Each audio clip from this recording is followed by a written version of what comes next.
Hello and welcome to Manly 16Ft Skiff Club Heat 6 of the Club Championship on Saturday the 23rd of December. I'm James Beery and joining me in commentary today, got all-round good guy from the club, John Thompson, and absolute sailing royalty, Graham Bill, our sailing manager. How are you guys? Welcome. Yeah, good, thanks, Jimmy. It's a beautiful day for it out here. Cracker of a day. Graham, welcome, mate. It's good to have you. Yeah, thanks for having me. Appreciate being here on the boat in the studio. Yeah, it was took a lot to convince you to get out here, and a few back and forths, and we finally got you, so it's good, mate. We you can actually see how it's all done instead of sitting back and watching it on the TV. That's right. Yeah, for those that don't know, Graham Bill, 2 times Olympian, 2008 and 2012 for the US in the 470 class, and is now our resident sailing manager of both Manly and St George Sailing Club. Who we got today? We've got the Heat 6 of the Club Championship here. Are they sailing at St George, say, Graham, as well? No sailing at St George. They wrapped up their year last weekend, but they're all gearing up towards nationals. I know a few teams are going to be on the water today, and all through the Christmas break as well before nationals. Yep, pretty exciting stuff.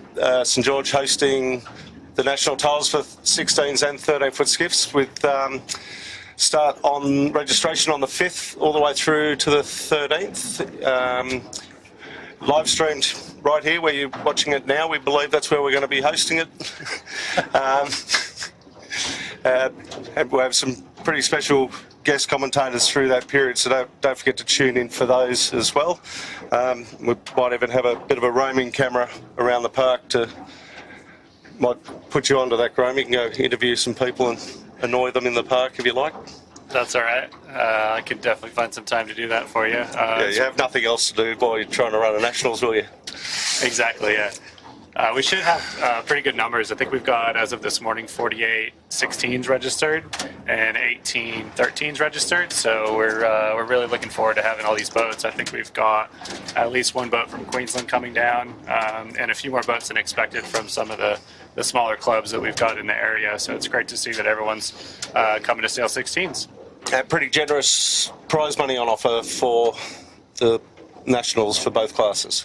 That's right. We've got just over $40,000 on offer in prize money across both the 16s and the 13s, including we're handing out prize money for the invitation race. So hopefully we'll get everyone joining in on that one. We know that customarily not everyone participates in that, but we're really hoping that that becomes a way to earn a few extra bucks as well. We'll just leave the guys here on the boat, and I'll dust off the old trap jacket and get back into it. Tomo, you helping? I don't think I'll be helping. Would your trap jacket still fit, Jimmy? Mate, I definitely would fit. It's one of those adjustable ones. Hey, and Graham, I'm sure that there's a lot of social activities going to be happening down there as well over that week. Yeah, that's right. We've got a pretty comprehensive social schedule from the opening barbecue, which we know everyone really enjoys. Every day we've got drinks and food on offer post-racing, and we've got a couple of other social scheduled. One in particular that we know is quite popular is the Ladies' Day. That'll be on the 9th of January. So get your tickets now online if you want to go ahead and join that. And then we've got the Old Buffers Day for our veteran skiff sailors. That'll be on the 12th, and we're looking to have a couple hundred former skiff sailors and some current skiff sailors there to enjoy the racing.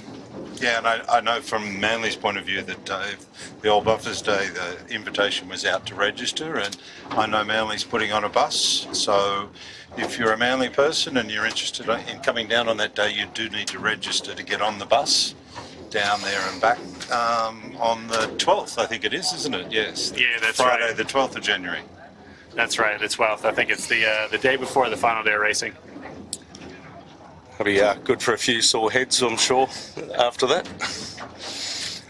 But yeah, so all preparations all done and dusted, I gather. Just a few little minor bits and pieces to sort out, as always, running into a regatta. Yeah, I think we've got our landscaping crew down there today, just tidying up our rigging space, giving the area a little bit of a trim. So we've got a nice rigging lawn for everyone, making sure our pathway down to the water is pretty stable as well. But we've got a good group of volunteers down there at the club who have really put some effort into organizing and planning the whole thing. So we're really looking forward to showing what the new club can do, because the club's only been reopened for just over a year now, and it'll be great to see what we can do with it. Yeah, no, it's the club is actually performing exceptionally well financially, and the sailing is reaping the benefit from it, which is all the better. That's the IMI guys there on screen with their boat out of action at the moment. Their boat's off back down to Melbourne for some TLC before the Nationals. It got had a bit of an issue, same with a few other boats, but so they just jumped in Hugh Stoddard's boat, the old Musto, for today, just to and you'll notice Rob Napper is back on the water, people, so look out for those guys come Nationals. If Napper gets through it today, he's been working exceptionally hard off the water, trying to get his body right to get back into it, and he went sailing yesterday. Messaged him last night when I seen they come off the water and said, "So are you back on with us?" And he's like, "Not a chance." And I went, "Okay, no worries, Rob. Great knowing you. See you later." So that's when I bumped into Tomo and convinced him to come along for the day. Yeah, Rob's done a really impressive rebuild on the whole injury. Following him on Facebook, it was amazing the work he's done to get back to where he is, and he's just a true sort of like athlete. Very impressed. Someone had to be on the fire stopping, and it wasn't me. So we also can't forget the work that Rob's been putting into the 13s as well. He's been huge. Huge amount of work. Every Friday nearly he's been going out with them, organizing them, making sure that they're growing their skill base as well. And we think that, we can see it in the results. Actually, we've got a much closer sort of top 3 or 4 than we've seen more recently. And that just means that the fleet's getting better and the competition's getting better. Yeah, and how quickly the kids that have come from the flying 11s into the 13s, how quickly they've been able to advance in the 13s. It's really been able to be seen. Huge congratulations to Rob and everyone else that's pitched in and helped out. It's not just Rob by himself. He's got a pretty solid group of volunteers that jump in and help him, and it's good to see that, particularly the older skiff guys are willing to give up their time and pass on their wisdom and knowledge and their mistakes that they've made to make the kids advance a lot quicker. Talking about Club Championship, why don't we have a quick look at the results of where we're up to after 5 heats. We'll get them up. There they are. So first, Nathan Wilmot in Imagine Signage, 6 points. He's had a pretty clean scorecard until the last race, which was his worst race, which was a 4th. That's not bad, is it? You'd take that any day. Very impressive. Second, Sail Racing. Third, Moon and Yachts. Ruffy having a bit of a club championship to forget with dropping a 10th. Next is Modern Concept Constructions and Red Pumps equal on 22 points. Then IMI, Botany Access, Fluid Building, and rounding out the 10 is Cunningham's. And in the 13-foot skiffs, we have Hark and Heidi Bates. She's just as we're waving to Bucko and Pete Bremner that just went past us.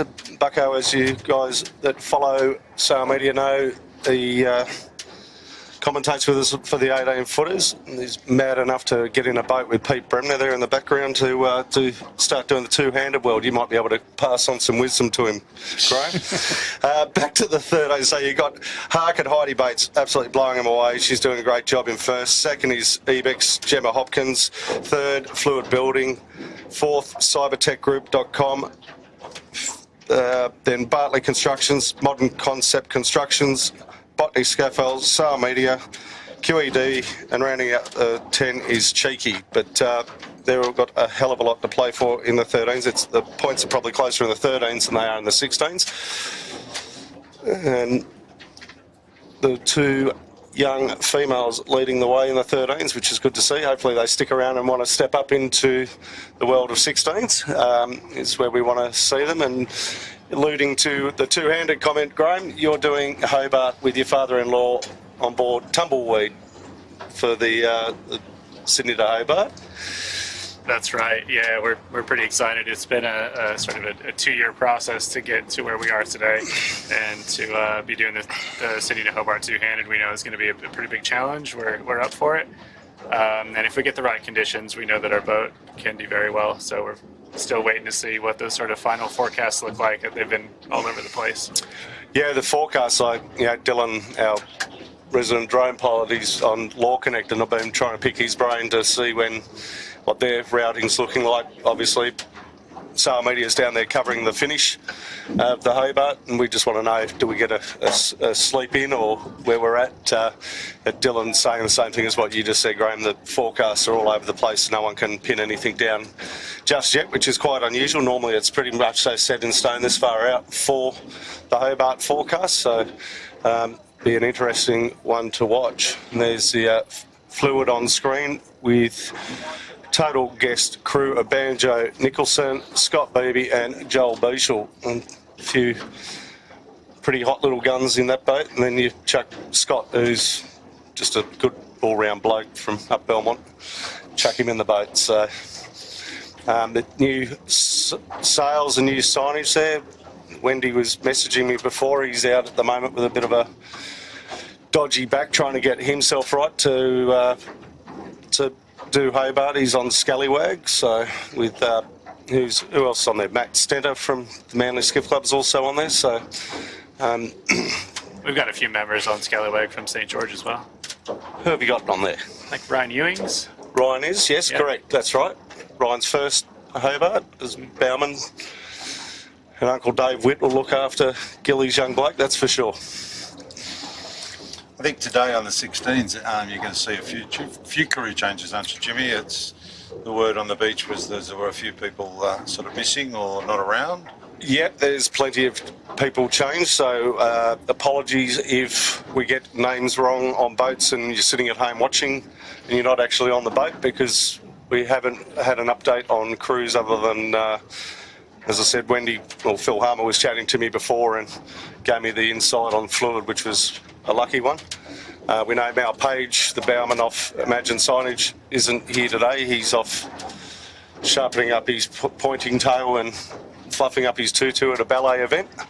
So we not sure, even when I spoke to him I forgot to ask who he had on, so we'll get that when we get to it. And there's the mighty fire stopping. That boat's a rocket ship, Tomo. Yes. Crowd favourite. Crowd favourite, I'm sure. It used to be, and I'm sure it always is. So It'll be really interesting to see how the fleet goes with all these crew substitutions and see if we get some different mix-up of results. I mean, as we know, it is a club championship, and it is a little close to the holidays, so it's understandable that we're not going to have the full complement of crew on all the boats. But we'll really see how that affects results today, and especially in these lighter conditions. It could be anyone's game to see who takes out a win. yeah, it's this sort of weather though tends to lead its way to sail racing. If they've got their full complement of crew, this very light easterly that we're looking at here, sail racing will be hard to beat. So, but I'm sure Ruffy will be hungry for something. Moonen will try and jump out there and try and get something done today. yeah, I'm sure they will. They're, as I alluded to previously, they've had a bit of a Barry Crocker in the club championships to date, and I think he's got a 10th and a 9th to drop, and it's sort of unheard of for the sort of what you'd expect from the boys on Moon, and I'm sure they would expect of themselves as well. But I've seen club championships be won from back there, but it's a long, hard hill to run up, that's for sure. Well, as they say, the season's not over yet. I think we're only about halfway in our sailing season at this stage, and I think what I'm more interested in is talking to a few people earlier in the week. They were aiming towards the replacement crews being quite light because they looked at the forecast and thought they could shed a few extra kilos and be more competitive. So we might find that, there's a new leader up front. in the race if they're a good team in this light conditions.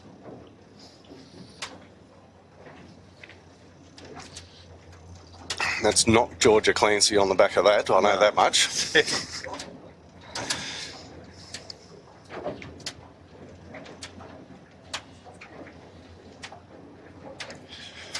We've also got a lot of teams preparing for nationals. I saw a few new sails out here, and actually it looks like just over here to our left we've got a St. George boat joining us today, which I wasn't expecting. That'll be Tagara with the red dot on their sail just coming around the back of the start boat. These guys have been pretty serious about their campaigning down at St. George. They're not necessarily always in the top, but certainly in the top 3 down in the St. George fleet, and I think they're gunning, top 10 usually in the rest of the 16. So it's really great to see that they've made the effort and come up here to join in a race and get a bit more training in before nationals. Pretty smart move. Do you know what Tagara means? No idea. Fill me in. Northeast. So it was old Cliffy Monkhouse's boat name back in the day, and then obviously Sam sailing on board there and carries the family traditional name of their Pop's boat, which is great. Certainly don't have a nor'east today. Looking very east, isn't it, Jimmy? Yeah, well, they got a bearing of 105, and for the 16s, L4, and 13s, L3, so it means leeward finishes. So in for a bit of a long day, but all is good. And there's the mighty Craig Nichols, who was left at the table of knowledge last night in all his wisdom. With Wes and Pete. Pete's first season in a 16-foot skiff, and he's getting a grasp on it, which is not an easy boat to sail by any stretch of the imagination.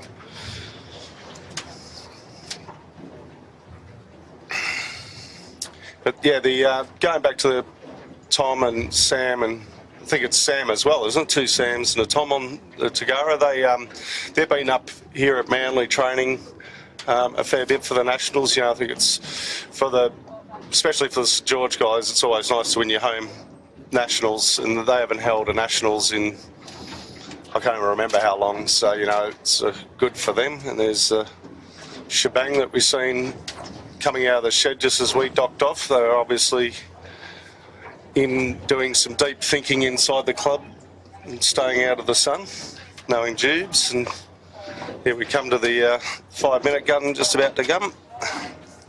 They don't have a gun anymore, but that used to be the day, having the starters gun. Yeah, going back to your comment on the St. George crew, they're really excited to be running racing there, and we're going to try and have a good mix of a solid race course there in the river if we get the right conditions. Hopefully in the sort of northeast or east direction, we can run in the river there right outside the club. If we do get something out of the south or southeast, which we do get this time of year, we might have to move out into Botany Bay, which will still be fantastic racing, but our preference is to try and race in the river club. That's where we do our racing every Saturday down there, and we know that the local boats there are really looking forward to it. There is a little bit of a local knowledge, and having some strong current in that area, could mix up the results quite a bit. Yeah, it is a very difficult place to learn how to sail. I remember when we first started sailing down there, and a lot of the local boats do circles on you. Like you'd be quicker than them, and they'd be out in front of you in no time. But I was pretty fortunate enough to have Jeff Moorstretch jump on and sail on the fire stopping one day, and he pointed out all the little things to line up, and I think the following year I retired from sailing, so that was great, but such is life.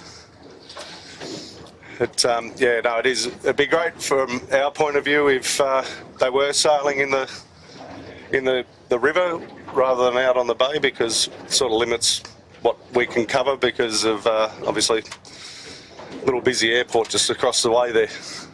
Yeah, and we're well aware of that as well. We obviously want to try and deliver as much live coverage of the event as we can in the best possible way, and the drone footage definitely adds that other dimension that we think is invaluable. So we'll try and run you in the river whenever we can.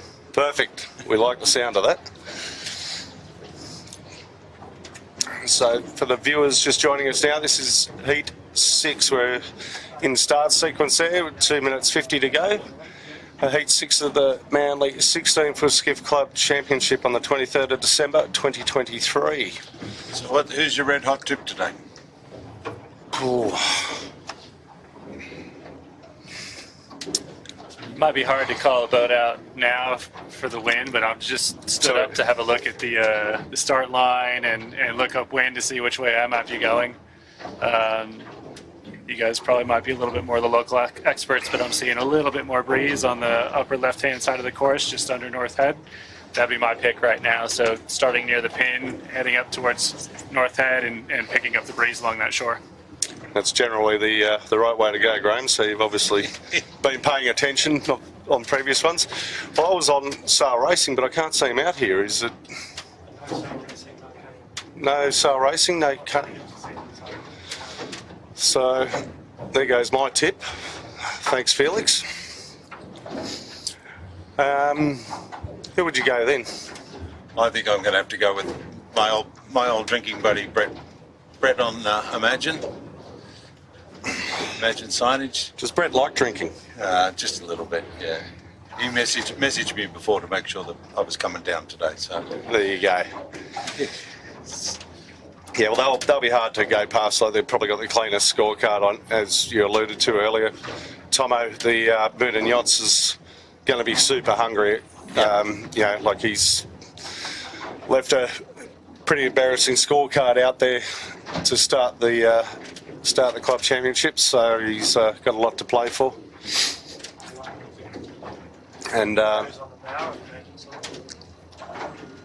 we still don't know who's on the bow of Imagine signage. We'll figure that out as we go along. We can see all the top boats are really going hard for the pin end, sort of as we just spoke about. So they know where the advantage is. They're going to try and take every bit of that as they can right off the line in this lighter breeze. It has picked up maybe another knot or two since we've been out here.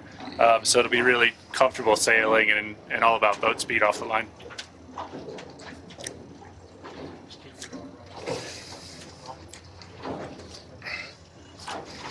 The other one that's sort of sailing quite well is Modern Concept Constructions. Jared Smith, he's first year back steering in a while, and been busy repairing Manly Juniors and so forth. So they seem to be having a little bit better luck in the stronger breeze, but let's see how they go in the light stuff today. There's a few over there. I think we'll be back. Yeah, there's a big pack down there at the pin. No surprise there. Looks like they're going to go with the general recall. The General. I think we saw Imagine signage and Modern Concept. Maybe Moonin was in the mix as well down there, but there was certainly a pack that made it really hard for the signal boat to see the other end of the line and call a fair start.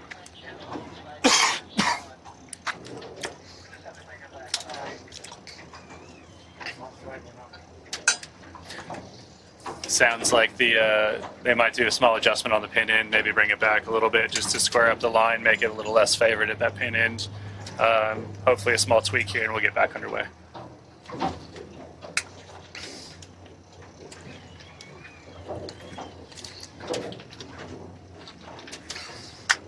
So Jimmy, how many masts did we have broken a few weeks ago in that unexpected sort of northeast that we had? I think there was 2 or 3. It was a couple of weeks ago. The viewers have head over to our, I think both the Manly 16s and the Sail Media Facebook pages. You'll see some incredible photos from a day where Chits and I decided we might just go out and have a little look. We weren't too confident that we were going to actually get anything away. There wasn't really any breeze, and right where we are here, just off Grotto Point, all the way down into Balmoral, was just this local cell of nearly 25, 30 knots, and it was just incredible to see some of the things that we seen. It was there was Red Pumps started the procession of snapping their tip, and then continued on from there. Fireball was in there as well with a broken rig. I had a little chat with them today, and they actually reckon they're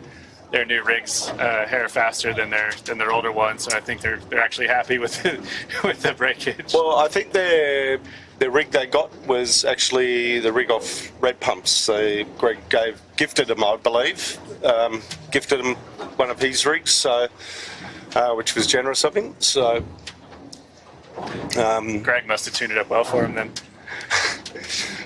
Probably just put the bolt back through the bit that broke off the top of their one and sold it to him a little bit short. But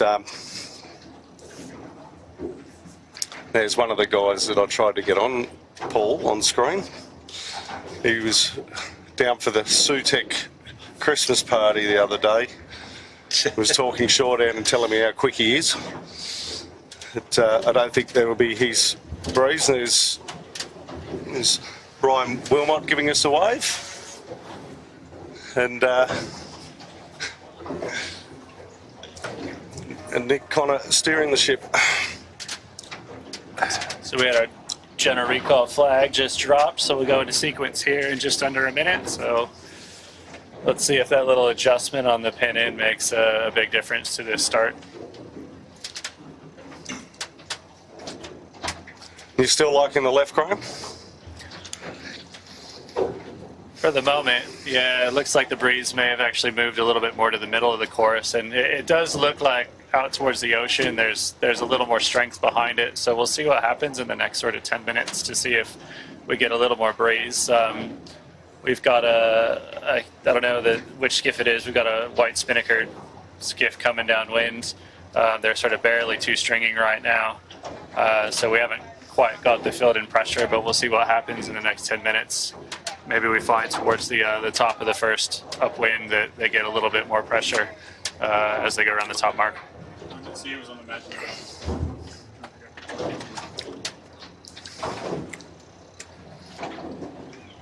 There's a silver fox on screen there, Tomo. Yeah, yep. I think he's jumped into a bit of Christmas cheer early.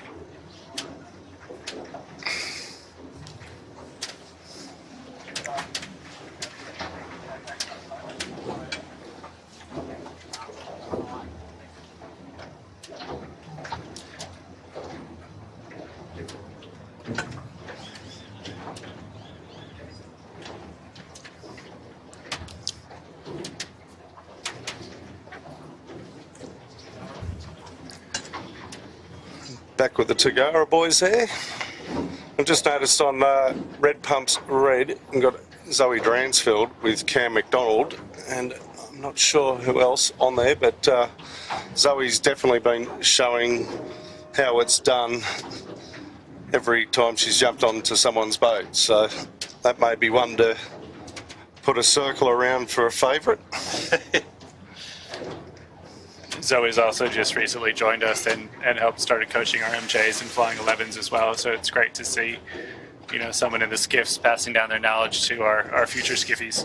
Yeah, it was Tyler, Niall Powers, Tyler Dransfield, and Zoe Dransfield did a coaching clinic for the MJs during the week when it was 30 knots, and they did their best they could, and then got them out on the second day, and some of the pictures that came out of the kids out in that weight of breeze was pretty impressive, so it's good to see. Yeah, it was all smiles with the kids at the end of the day. We did have one little crash between some boats, but that tends to happen with the kids when they're learning. But the kids loved it. They were you know, all kitted out in wetsuits and gear to stay warm, but happy to be on the water. No better place to be.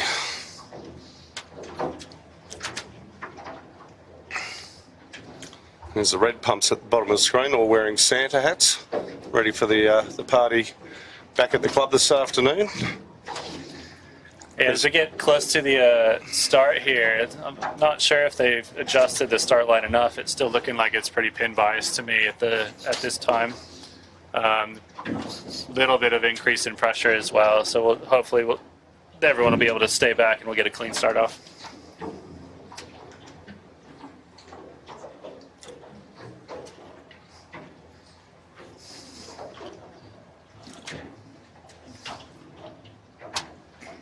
I have to say, we've certainly got the harbour to ourselves today. It's very quiet out here. You know, there's not a lot of shippos mates out here on the harbour, the kumquats, so they're not. It doesn't seem to be too many of them even out here, so it's good. It's like it's good practice for the nationals. It's what it was like. So one thing I have noticed though during the week when I've been out running and doing the exercises down the beach, Tomo, there hasn't been many of the Manly guys out training as what I thought would be for nationals coming up. Yep.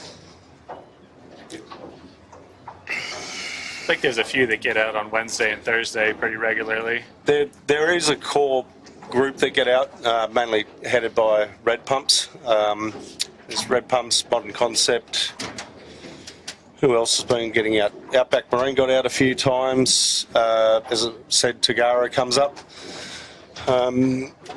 Both the Red Pumps, actually, they get out there and do a bit of training. But as you well know, Graham, if you don't train, don't expect to be on the top dais of the podium at the end of the regatta. That's right. Training is key. We all know that. So we'll see who's done the training for today's race. Everyone's got good distance to the line right now with about 40 seconds to go. So we'll just see how everyone creeps forward here. But it looks like it might be a much cleaner start than the last one. Well, the tide's coming in, which will assist them to stay behind the line. Normally what you see, Graham, is when in a nor'easter they set the line up here and run out tide and everyone goes, oh, we thought we had plenty of room behind. They don't realise how much water is actually up the back of Middle Harbour here where we sort of are starting. Well, we'll teach you a thing or two about that at St. George, that's for sure, at the Nationals. Yeah, no, it runs like mad down there. Tagara there at the pin, taking advantage. Looks like they're going to get a really good start off the pin, so as long as they've got the boat speed to go with them, they might be a favourite here off the line, so we'll see how their boat speed carries them forward.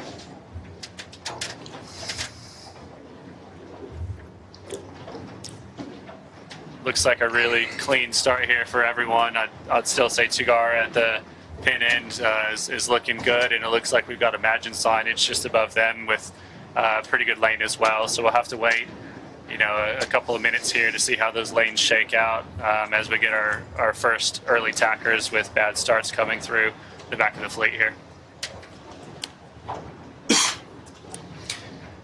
Sometimes being the first out here, like Fluid going out here to the right with a little bit of clear air when everyone else is fighting for their lane off the line, gives them an opportunity to stretch their legs, really use their boat speed.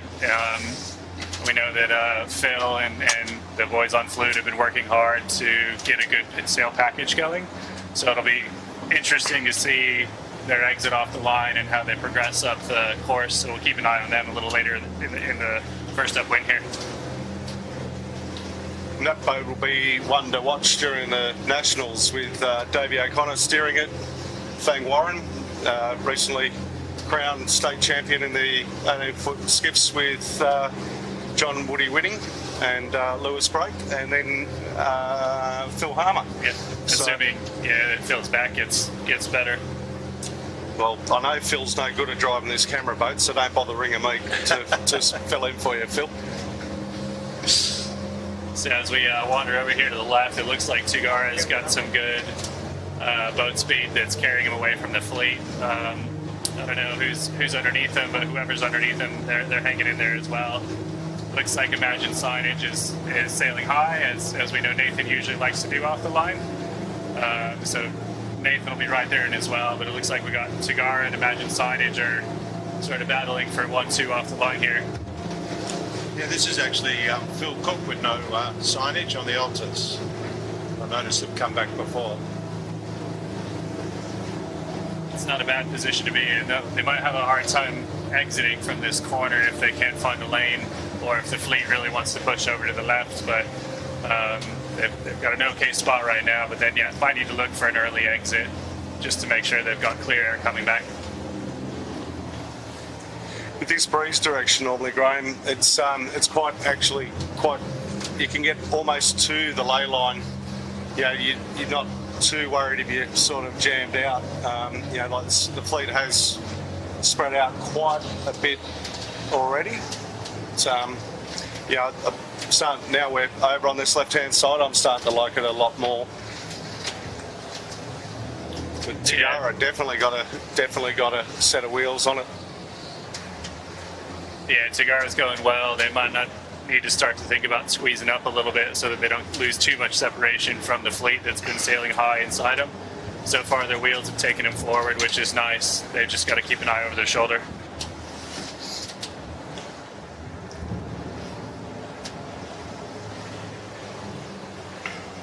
There's just a little bit of swell, leftover swell coming in from the southerly that we've had the last couple of days, which will present a little bit of a challenge, maybe even for some of our St. George boats, as they are usually not used to those sort of wave conditions. We've got a nice sort of either extreme short chop with wind against tide or some really nice flat water down there.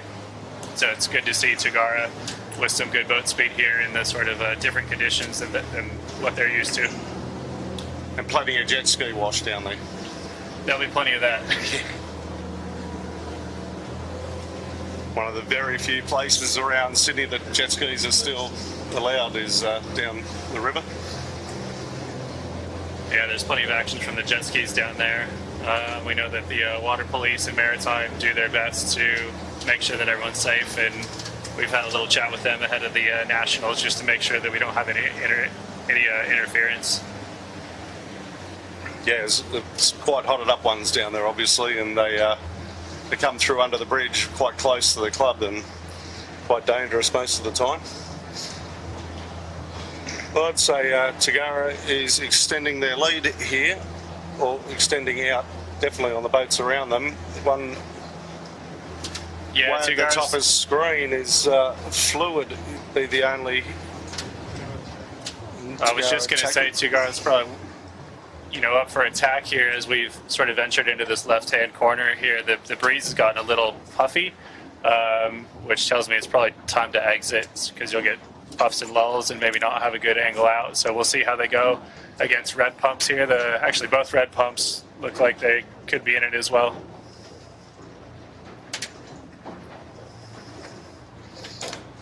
Just getting a message through from Adam Gilson saying that his dad got hit by a jet ski on the skiff down there back when. So I won't read the rest of the message. Thanks for that, Milko. I think there used to be a lot of jet ski racing down there back in the day, but I think that's changed a little bit down there. Before we redeveloped the club, we had jet skis in there, and I know that they'd turn around and we'd say, yeah, it's going to cost you this much to race next year, thinking that'd be enough to deter them, and they just came with the money and came with the money and came with the money, and then so we used the redevelopment of the club as a good time to part ways with them. Surprising to see Imagine signage out here so far to the left. I mean, they're getting pretty close to ley line here. They've got a couple boats inside them. They've really got to be careful about when they choose to tack here. They may not have a very good lane going back towards the weather mark. Tagara's got a really nice angle there through the middle of the fleet. And you can see just inside them, they've got a little bit of fluid coming back at them. So fluid's kind of coming out of the right as we saw off the line with decent pace. It looks like they've just gotten ahead of one of the red pumps boats that attacked off earlier. So they might still be in the mix here even after that early exit, and potentially at the unfavored side as well. Just seen on the Imagine signage, the forward hand is Sean Connor, Nick's brother. There you go. Not a bad replacement. I dare say Sean we may be seeing as potentially the Olympic representative in the 49er class. That's right, and I think he's sailing with Jim Colley, if I'm not mistaken. And yeah.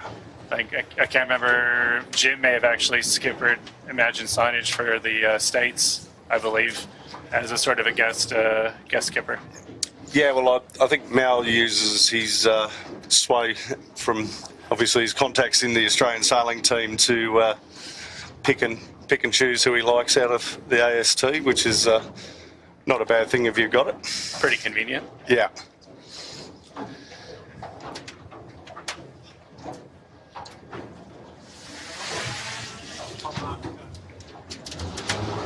And there's Moon and Yachts on the screen. I think roughly it'll be, if you've got a dog in the park, I'd get it out of the park quicker than Ruffy can get back. He's not out of it, but it's not where he'd like to be. No, he's a little back and pretty far leveraged to the left. We're in a bit of a light phase underneath North Head here, and they looked a little overstood after their attack, so they're going to be full boat speed mode, trying to get to that mark as quick as they can. They've really got a lot of water between them and the mark. They've got to clear just to make sure they're still in it. As we race forward here, we can see Tagara's come back onto starboard, and I've got sort of a surprise boat near them. Actually, it looks like Nozomi's kind of sailed through actually with a good shift. So I think this will be a really interesting race in this lighter stuff. Looks like it's a little bit shifty as well, so there's some opportunity for a lot of boats to be up near the front.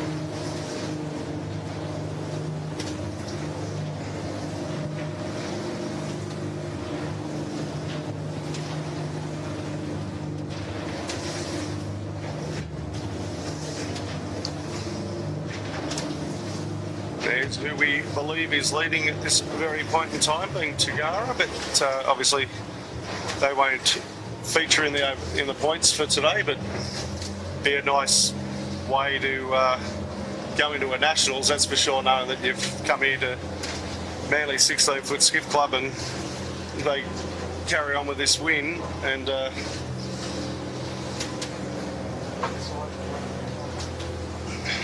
yeah, I mean, this is their last opportunity to do some real racing before the Nationals kick off. And it looks like they've come over to just do a covering tack. They've tacked on a really nice line to stay in touch with Imagine signage as they approach the mark here. Looks like they'll be clear of the boats that are a little further to the right. So really good job from them. You know, start up the work. I expect them to be around the mark first here. well, you'd know probably better than anyone, Graham, sailing against Nathan all those years ago. You don't let him wander off by himself, because he'll do some real damage to you. Yeah, I mean, you can't give him an inch, and obviously in Olympic sailing it's highly competitive, and Nathan and especially when he was sailing with Malcolm were one of the best, almost unbeatable in the 470 class when I was in there. You're better off to slam him, hit him hard, make him tack twice. If you give him a little lane like Tagara's just done now, he'll find a way to eke a couple of meters out of you and put the pressure on.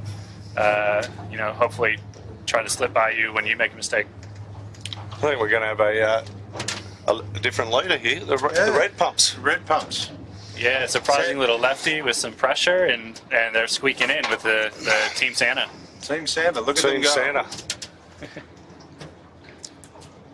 If they carry on for the win with this, they might have to wear the Santa hats for the Nationals. The Santa hat nearly got him in trouble there, caught in his trap belt. And look at that, we've got Imagine there in second, so that little lane that they were able to hold off Tagara has really done wonders for him, with Tagara rounding in third. I'd expect that everyone wants to stay pretty high here with this left shift in the pressure. It looks like Tagara is even going to try and go for a roll over Imagine, but really, really tight racing here. First mark. Red pumps, Red nearly going for an early bath. It's quite close around this top mark foot. Yeah, the interesting part to note just there, the top left of the screen, is all those guys, the four boats there that just seem to have got lost in their own way. Here's a boat that I put the commentator's curse on, the Modern Concept Constructions there, still trying to get around the top mark. Oh. I still think I think that MCC is doing well in the sort of upper breeze. I don't know if they've not got their big rig tuned or are still working through some crew issues. It looks like they've got some issues with their set and some work there to be done. But we know in the big breeze they're very handy. They've scored some 2s and some 3s and are right there when it's windy. I know they've done a lot of development on their number 2 rig.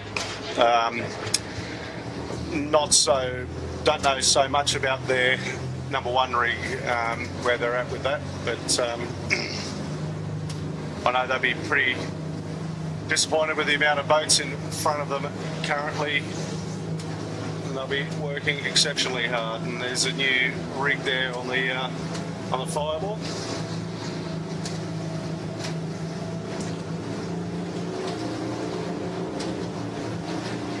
Looks like we've got Imagine signage as the first one to jibe out, and it looks like it's getting quite light in the corner over here.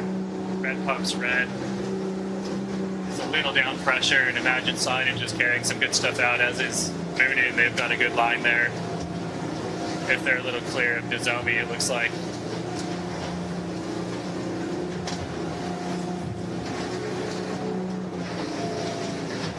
I did notice off the top mark there this big clump of boats, as you would expect when you've got that many boats that close to each other. They all went quite high, and so I think they've all forced themselves into the corner here. And if you're a little behind that group, or you're aware of what's happening with the fleet, you can always try and soak down a little bit, hold that sort of inside angle, so that when everyone decides to get out, you've got that option to go with them and potentially pass them and get on their breeze. Yeah, and the important, especially with this, as you said earlier, with the waves and so forth, to be working the waves, and here is really important, especially in an easterly, where the waves virtually line up perfectly for you. Yeah, and that can be a challenge sometimes, and a little deceiving as well, because it feels good to go high and catch a wave and surf and get the boat planing. As we sort of are in this light wind, we're sort of in between displacement and planing, but you end up sailing just tons of distance, so you've really got to keep an eye on what's working. We've got IMEI here sailing the Musto boat for the day, but they've carried on a little bit more, and it looks like they've made some really good gains, and they've got decent pressure that they're working down to the mark. Looks like boats just inside them are a little down pressure, so they might actually be coming back here at the lead group and finding themselves in the top 3 or 4. Yeah, good to see Robbie Napper back in the boat, that's for sure.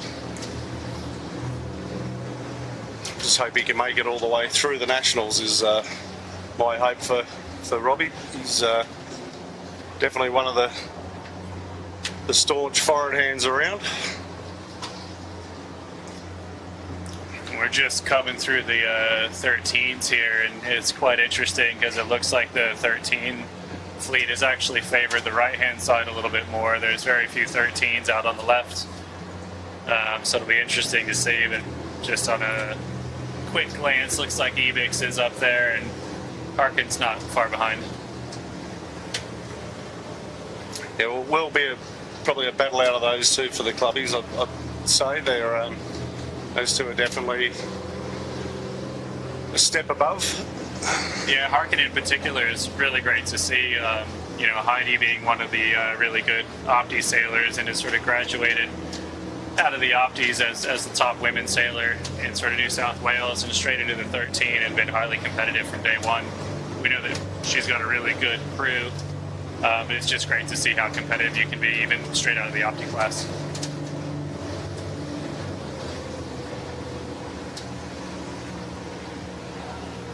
It's quite a steep step from an Opti to a 13-foot skiff, so it's awesome to see.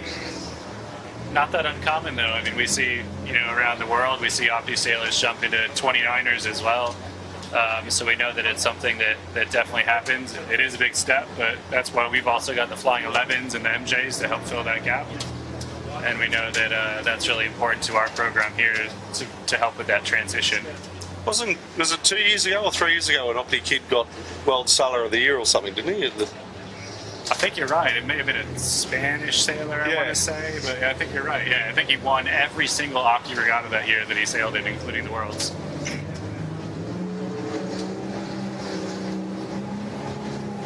So we're starting to get into the last sort of third of the downwind here, and this is where you really try and solidify your position within the fleet as you approach the mark. The gate that we've got down here today looks like there's a pretty big spread, so there's going to be a pretty big opportunity to make sure that you choose the right gate. I'd handstand choose the left gate looking upwind, right hand gate looking downwind, just as Red Pumps is doing here coming into it. So hopefully they've got a nice early drop and looks pretty tidy, and they'll be off and on their way up to the favorite side of the course. And it looks like IMEI have snuck into third there, so their little trip further out to the corner with the breeze has netted some gains. They might have a little bit of an overlap situation. Yep, definitely an overlap situation with Moon in here, so still up into fourth. Good little gain for them there. Well, Daniel Turner on Moonen will be happy with where he is sitting currently for his overall standings. Yeah, I didn't see where he rounded the top mark, but it certainly wasn't in third. I think he was about 6th or 7th. Oh, it looks like Tugara's just had an issue there. They're going to have to do a turn and re-round that mark. They have not gone around it yet.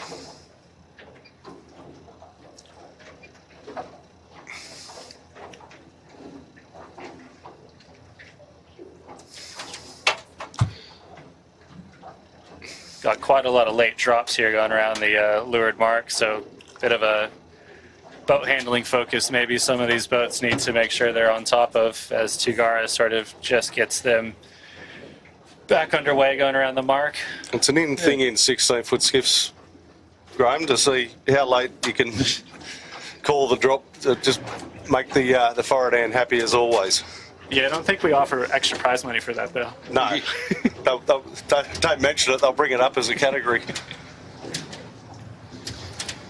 think you see Modern Concept have actually sort of picked up a bit now. Jared's had a good run down. Yeah, probably Moonen Yachts, then Moonen Yachts and MCC are probably two of the better boats off the breeze for as far as being able to pick off boats compared to just about everyone else. So I know MCC there had a little bit of an open lane behind him. I watched him for a moment going off the top mark, and they were able to start to, push the boat low and sort of sail the boat to its best potential boat speed for the conditions they had. So they probably gained a few boats there by just being able to sail their ideal angle and not being forced in another direction. MCC is taking a bit of a flyer out to the right, so it looks like they're trying to find some clear breeze over there just to consolidate their position. I'd expect them to maybe take an attack back on top of the fleet here. Good to see the moon and hunting down, I imagine. And there's the leader on screen, Red Pumps, who are extending their lead as we speak.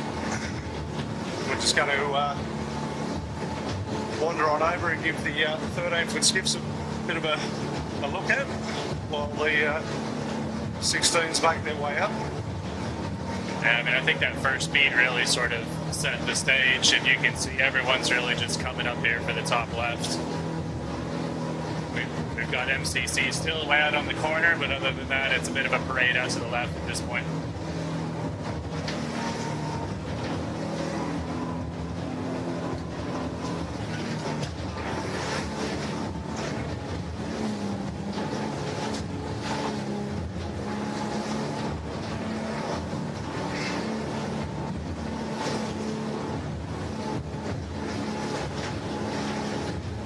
As we make our way up to the top mark here for the 13s, I think we've got Buck and Simple there on screen. They've got one of the newer boats, I believe, that we've sort of helped finance this year. And we can see the Kitchen Maker there is also one of the more recent builds, so that's a brand new boat on the water this season.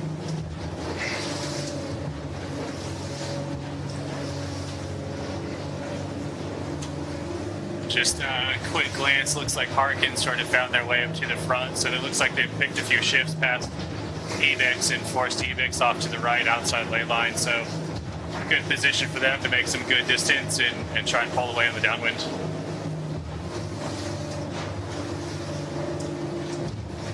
The guys from Harkin Australia had their Christmas party at the skiff club the other day. I was seeing Grantly and Kate and Katie Spinell, and yeah, it was good.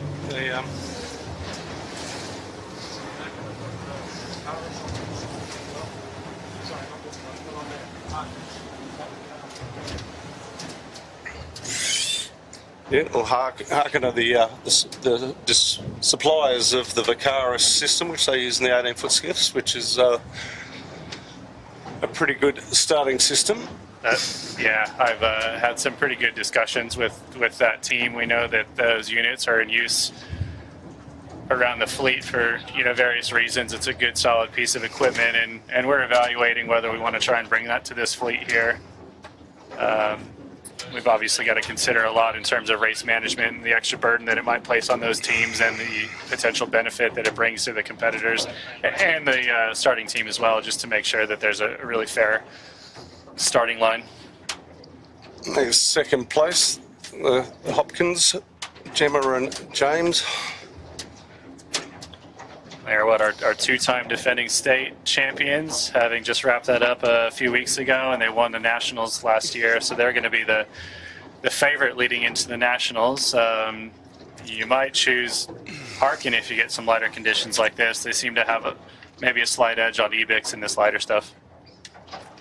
And there's Magic Marine, who they were one of the boats that had a fair bit of trouble the other week when 30-odd knots. And there's the Botany Scaffold with Soph and Bella on board back on board after all their HSCs and schoolies, and I think they went for their first training session last night. So good to see them back. It's great to see all the sponsorships in the 13s as well. I know early in the season there were a few boats that didn't have any sponsors on them, so it's great to see a few more out there that we wouldn't otherwise expect. Yeah, well, there was just one of the most heavily financed ones just on screen before, the Mighty Sail Media. Helping out an old mate in Daryl Mellon with his young charging son, Ben. So, what do we got to do to get you on a 16? Well, I've got the fire stopping, mate. I've got everything covered. Share the love. It's... There's a kitchen maker. G'day to Darren McCavanagh if he's watching, a very long-time sponsor of skiff racing here in Australia, and he's never afraid to put his hand up to sponsor, so he's quite a handy guy to have around, and sponsoring skiffs in particular. Yeah, was it Mal a few seasons ago that was sailing the 18? Yes, on the kitchen maker? Mal Page was sailing the kitchen maker 18, that's correct, with Darren McCavanagh, and Mal tried to rope me into come sailing one day after a few years off, and I was lucky. I think we broke a spread of rigging up, so I didn't have to lift the 18-foot skiff up. So there's the second last of the 13-foot skiffs, being boat number 44, which is Andrew de Montfort and Jake Bentley. Well, that's who we got on our call sheet, so if it's not them, we apologise. But Tomo, you were around obviously when the 13s first sort of got introduced, and yes, the fleet quite surprising you? The fleet is amazing these days, having seen sort of the days of even helping out, sort of getting the boats rigged up and running around doing this and doing that, and all the teething problems.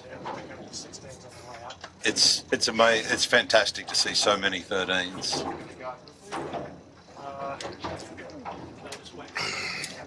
And to see how many people from 13s have moved up to 16s. It's sort of pretty incredible what it's done for both fleets, and also for the junior fleets of the club, of the kids moving from flying 11s up to 13s. It's just the club's just sort of moved forward and forward and forward.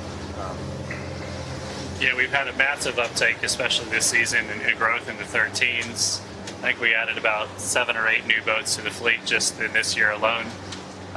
We know that a few have come and joined us from some other clubs. who want to, progress their sailing skills, but we've also just had a good growth and transfer of our sort of flying 11 sailors up into the 13s. And the club has got an amazing vision and put some money behind that to help them out, and we helped finance the build of 5 new boats, and it's great to see those boats out on the water and make sure that we can continue to help these kids out and hopefully get them into 16s in the future. Yeah. Was a record. Red Pump certainly have held on to that lead.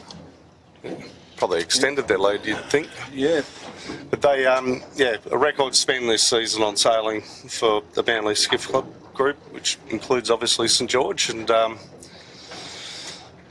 the pathway that we see that we want taken, and that's where we've been spending a fair bit of money. It made your job easy, that's for sure, Graham, coming in with a nice fat checkbook to kick things off. Yeah, it does help when you know you've got a good budget to work with, but also a really supporting club and board of directors as well, making sure that we're all in it together and ultimately trying to grow 16-foot skiff sailing. So we can see here actually now with the lead 16s getting close to the top mark, they've all pushed quite far left. We've got sails cracked here on Imagine Signage and Moonin just trying to get to the mark, and looking over our shoulder we've got a few more boats that are overstood coming into the top mark, so they really favored that left hand side pretty hard.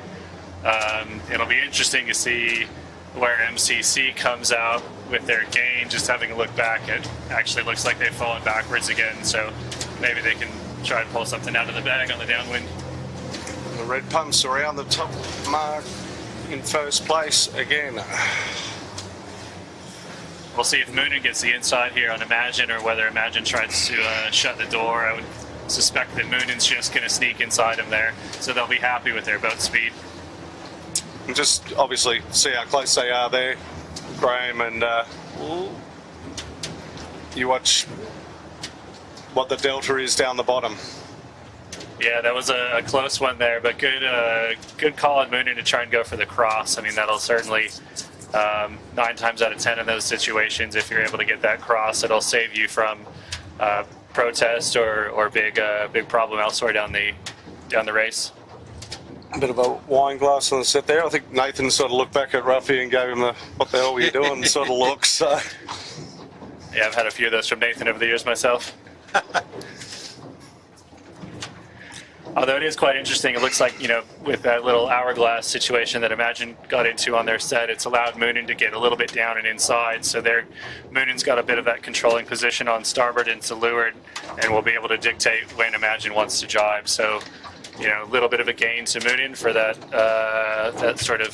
move at the top mark. As we move here to the next sort of boats, we've got Nozomi, which is one of our younger teams on the fleet. I believe they picked up a second-hand boat from Belmont. Yeah. And great to see them up in the front of the fleet here in this lighter breeze. IMEI held onto their 4th on that upwind, although they're under a bit of pressure. Having that hourglass wrap is definitely not going to help them here. They might lose a couple of boats. Might even be 3 with Red Pumps White getting them. Or sorry, is that Red Pumps Red? We don't mind. We call it Red Pumps White just to wind up Bruce Savage. So it's what we do on the socials. Every time he comes back, it's Red Pumps Red, and it's like we know, but we're just winding you up.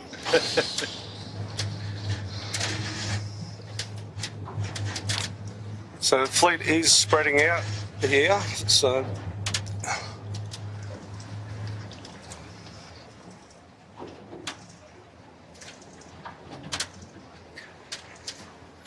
Got MCC back to 10th. Yeah, so I think that their little venture out to the right side of the course did not really work out well for them. It looks like they might get over the top of Altus, I think that is. There's 9th. Yep, so there goes to 9th, and let's see if we can they can get into their boat speed mode here with the swells coming in and chase down a little bit of the boats in front.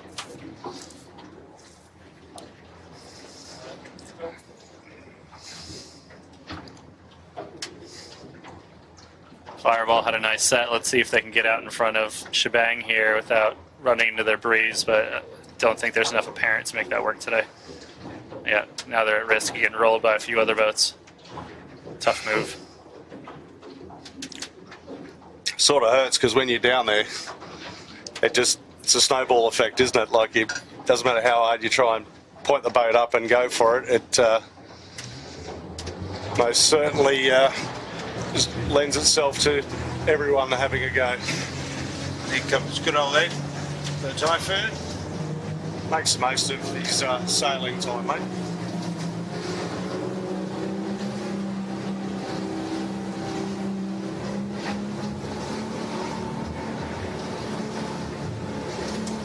So we got a good spread of boats here, heading down that left side upwind, right side downwind, because we know that's where all the pressure is.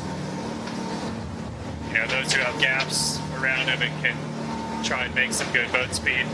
Again, MCC is the one we're sort of looking out here who can make good gains, and looks like they might have an opportunity to pick off a few boats here if yep, there they go for a jibe just then.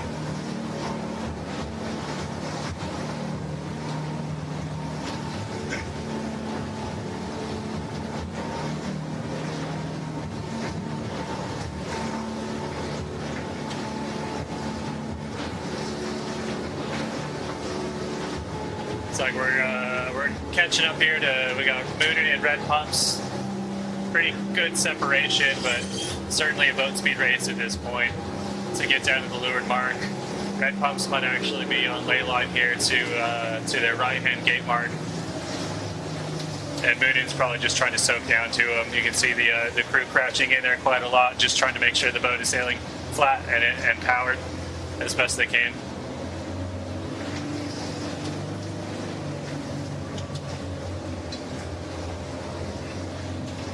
Just got some powerboat waves there that you can see the crew working on the Moonin yachts.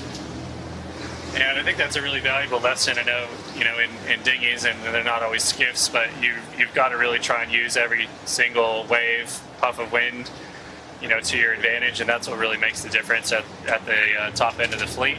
So you can see there they took a little bit of a trip on the waves just to get a little bit of boat speed, and are just trying to work their way through it, but constant maneuver here, moving between the sort of you know, displacement and planing modes in the boat is what's going to make the difference in your sort of average overall speed.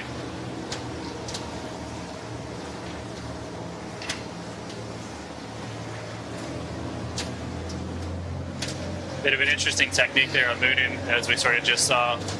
You know, the Ruffy in the middle there was really happy to sort of dive into the middle of the boat just to keep the boat balanced properly while the crew are working the rail hard.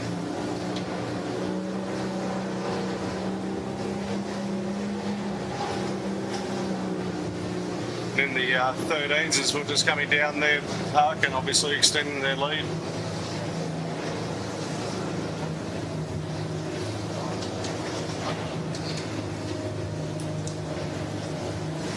So now we've got another coming together with Moonin. And Imagine, we can see Red Pumps going around the mark there in first. It looks like Imagine is going to hold their place over Moonin as they come into the mark. And we've got a 13 in the mix here just to make it interesting. Moonin might actually make some good some gains here with Imagine sort of doing a jibe drop, a little bit of a slow maneuver in these conditions, but Moonin's gone for the conservative drop with plenty of time to make sure they're going to have a good rounding and maintain a good lane around the mark. Of course, Ruffy made a liar out of me up the top mark where I said, you watch what the delta is down the bottom, because he's been one of the quickest boats off a breeze all season. But Nathan's no slouch in Imagine either, you know. Does No, have a he's gold not. medal. Hey, Nathan Wilmot is definitely no slouch with a tiller in his hand. Been like that since juniors when I raced against him. He was a very difficult competitor to try and get through. You can see Sutek coming in here. I'm not really sure if they were on our radar earlier, but looks like they've found their way up into fourth? Yeah, fourth here. I wonder where IMEI went, because they were holding fourth there, apart from their sort of average set of the last mark.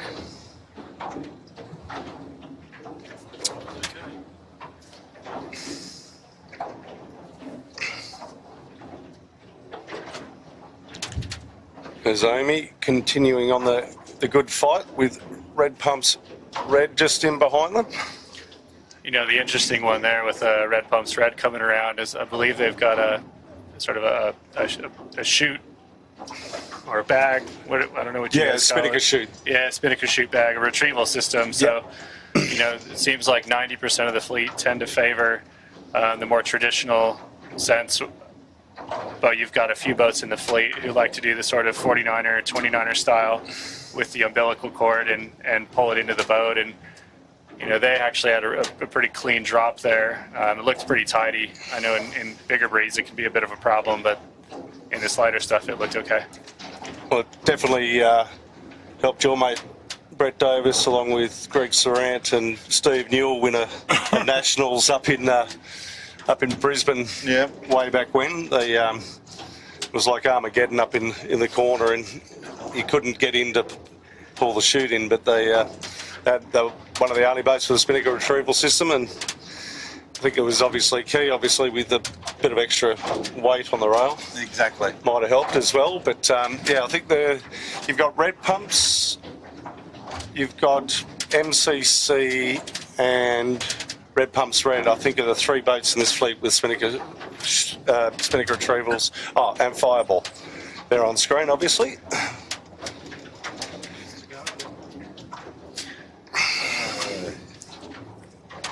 Here comes Takara. There's Tagara with the black spinnaker making their way down after early fame. Yeah, that first gate, I think they got way out of position and really didn't have a good approach, and it's really coming back to bite them. It's a shame they had such good positioning off the start and are just a little ways behind now. And there's not many passing lanes on a day like today, you know. It's sort of pin the ears and hope for the best, and you're really relying on your boat speed on days like today. And, you know, again, we see to the left of screen right there now, MCC, the only boat heading out to the right-hand side. I guess it's a game of persistency. If it's got to be right eventually, right? Is that how it works?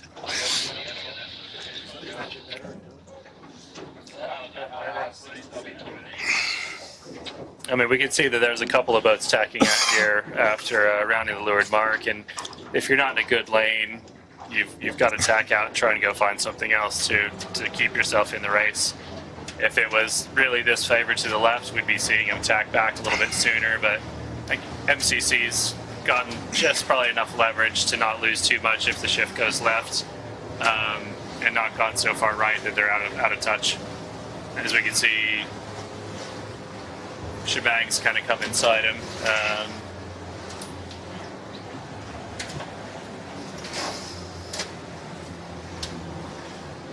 You know, watching the boats here and the crews move about, this is actually one of the more challenging conditions for any sort of trapeze boat, dinghy or skiff to be sailing.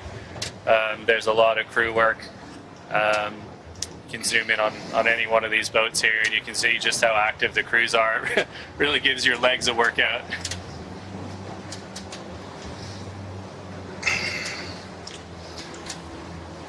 Back in the day when Clint was sailing on the fluid there, he bought Jans Voigt, the Tour de France guy. He was out here and he went for a sail, and I was talking to him afterwards, and he even, like, you know, he's very famous for the hill climb and things like that in the Tour de France, and you know, his big saying is shut up legs with the pain.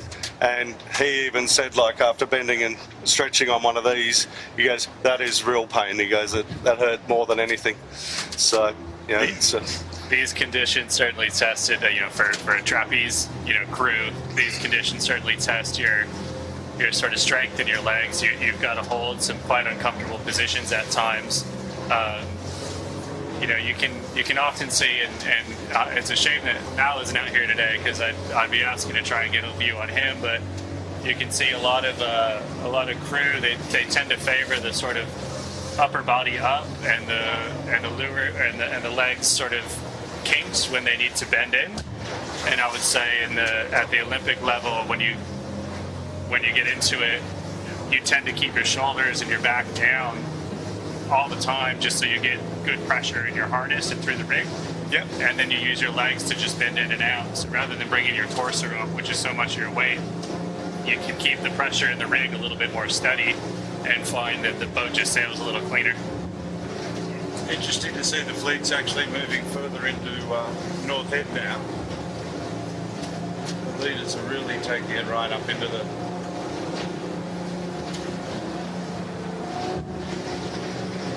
There was some good insight from Graham for the young kids at home. Yep. You can always press rewind and listen to it again, and very helpful hints. You know, it's not often we get a dual Olympian on board the camera cat, so pick the brains of the best. And Graham, thanks again for joining us. And Tomo, it's great to have you along again, buddy.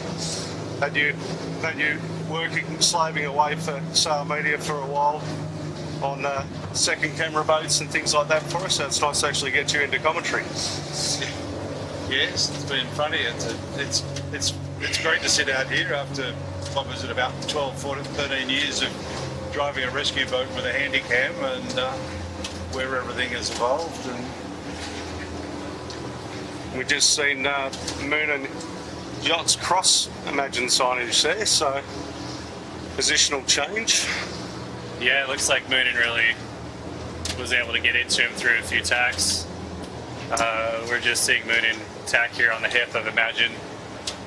I would say that there tends to be another sort of half knot or even maybe 1 knot more further out here on the left. So it looks like a lot of the boats are comfortable overstanding coming into the top mark because there's just that little bit more pressure. We can see, you know, red pumps and Moonin a little bit below them, sort of, you know, two stringing and the skipper getting out on the rail. So there's certainly a bit more pressure out this way.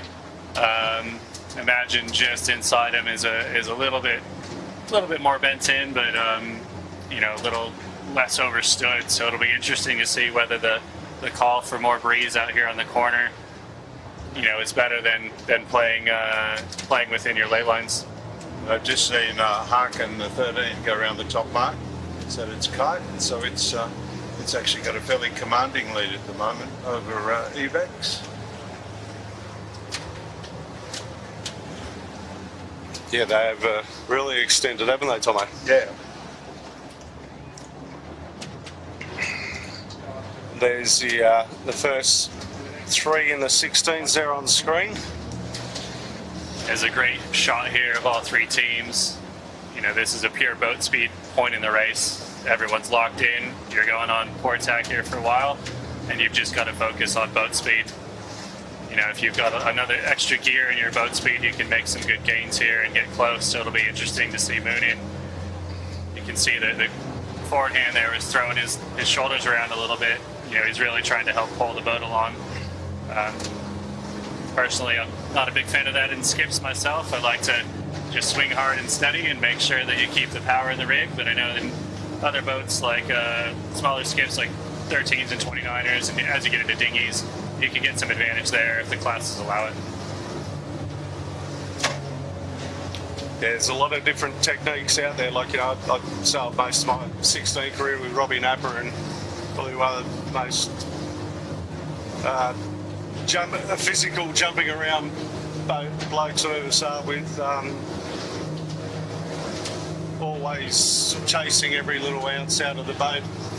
I think if I stopped moving up and down the rail, I got barked at just to make sure that we moved in sequence all the time. So, you know, it's,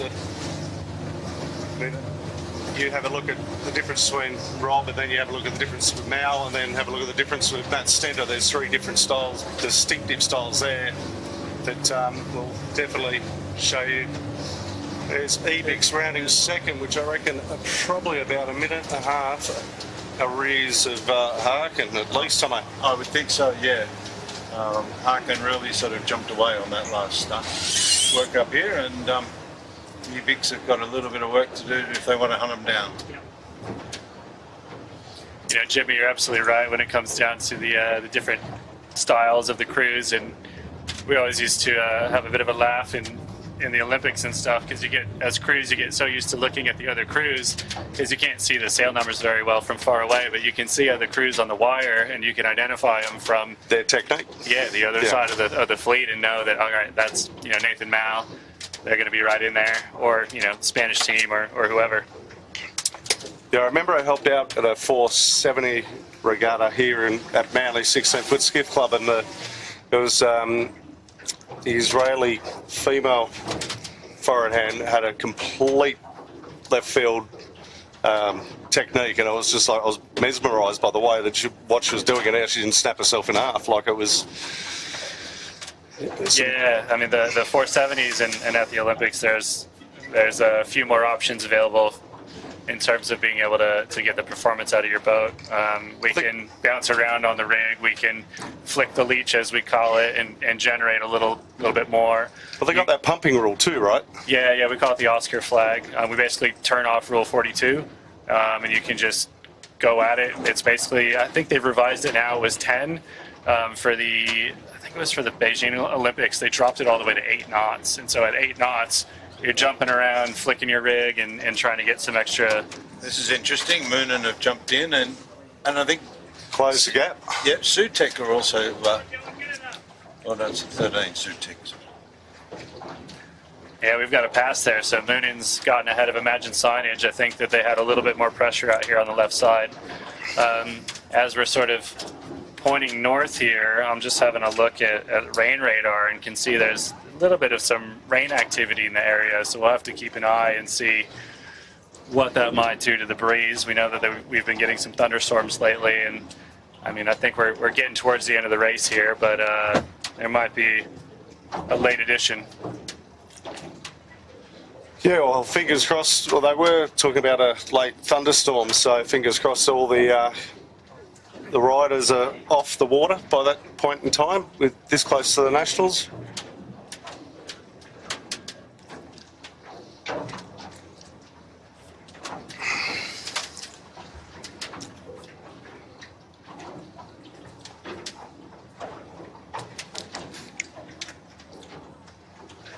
Quite a good battle going on here between Sutek and Red Pump's Red on the screen.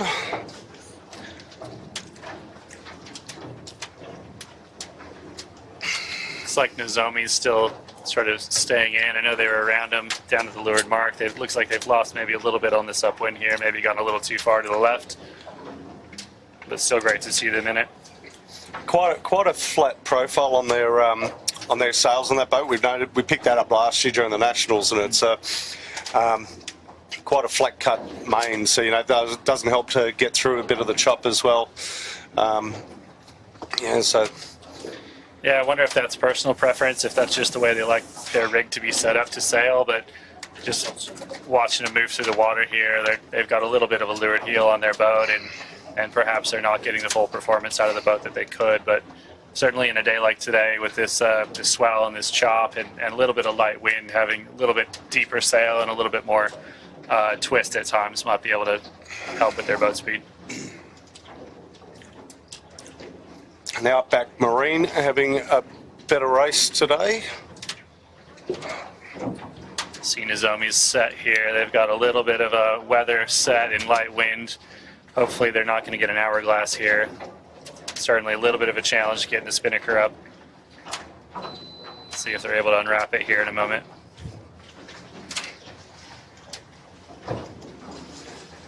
Always a forward hand's nightmare, isn't it, Graham? Can't blame anyone else. They packed it themselves. So I was just going to say that. You can't blame anyone but yourself on that one.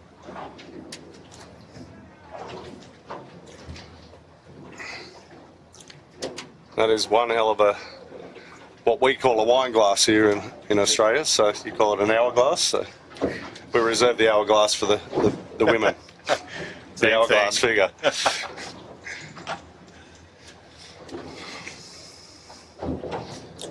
The Army boys might be getting a bit tired here.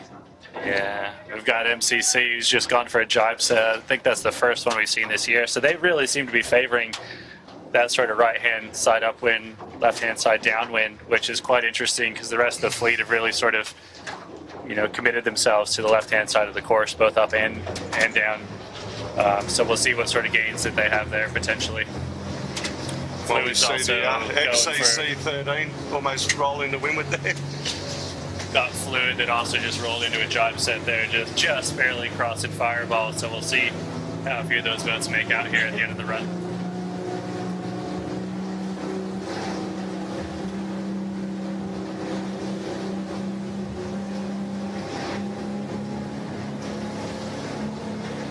Bit of an incident there.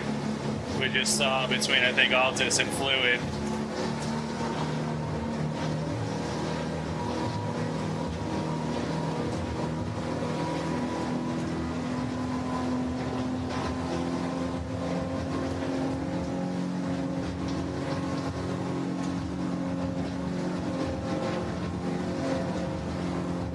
Looks like we've got our jibers out from the sort of secondary pack, as we say.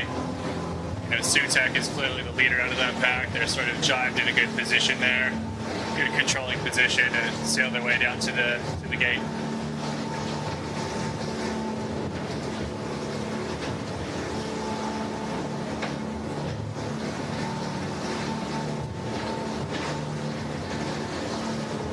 Good little battle here between Imagine and Moonin. Looks like Imagine is putting the pressure on him. Maybe found a nice shift or two on the downwind, as we know Nathan can do. This will be a little bit of a boat speed test on the downwind, so you can see Ruffy maybe looking a little nervous there, and Nathan looking a little more cool behind the tiller.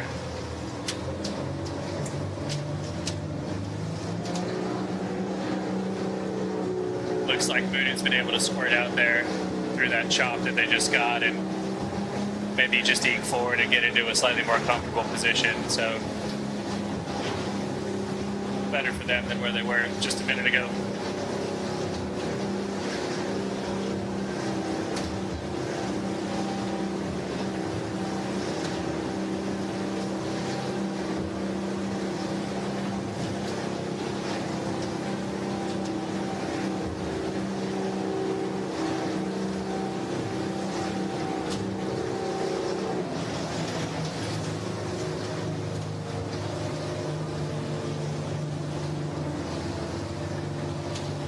Looks like Imagine is still putting some pressure on Moonin there, just as they come down.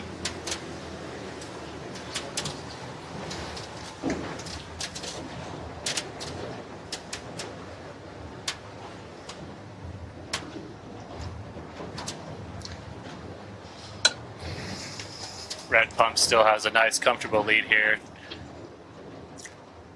Still doing what we all expect, which is going out to the left, although just taking a glance up right now, the lower left-hand corner looks a little light on pressure.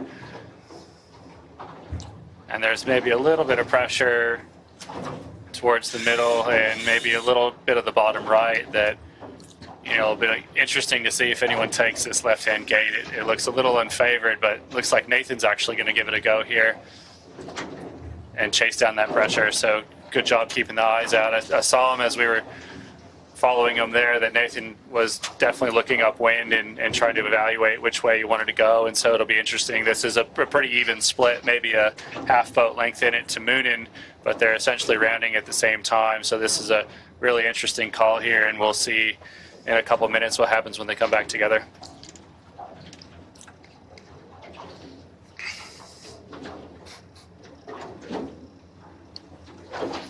And the just alluding there, Graham, to Nathan having his eyes out of the boat.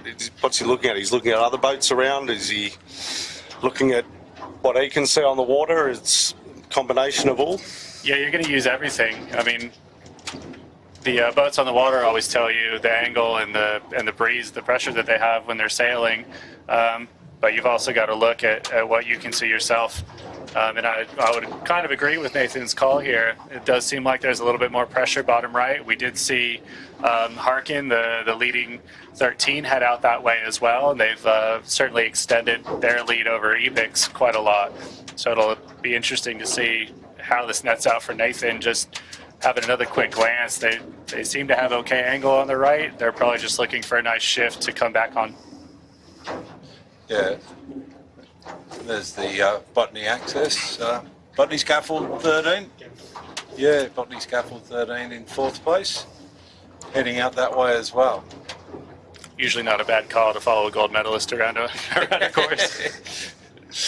That was partly my, when I handed over the fire stopping to Alex Hart, and he said, mate, if all else fails, just wherever Nathan goes, go there. And he goes, what happens if I'm in front of him? And I said, just sort of figure out which way and go there. and hope that Nathan goes that way. And if not, get over the other way.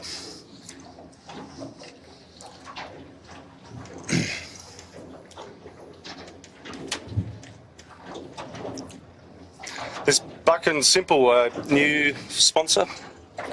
Well, it is a new boat to our fleet. I believe it is the Jansons. Love the Spinnaker. A little slow, a little bit of an incorrect angle coming in here on the bottom mark, and there's nothing that hurts you more in light air than sailing a less than ideal angle into a bottom mark. You're better off sailing proper angles and doing a couple of jibes if you're confident with your boat handling, but that's what practice is for. That's Peter and Lachlan Jansen on Buck and Simple there. Peter, the father, stepping in and helping Lachlan get his feet wet in the 13, so to speak.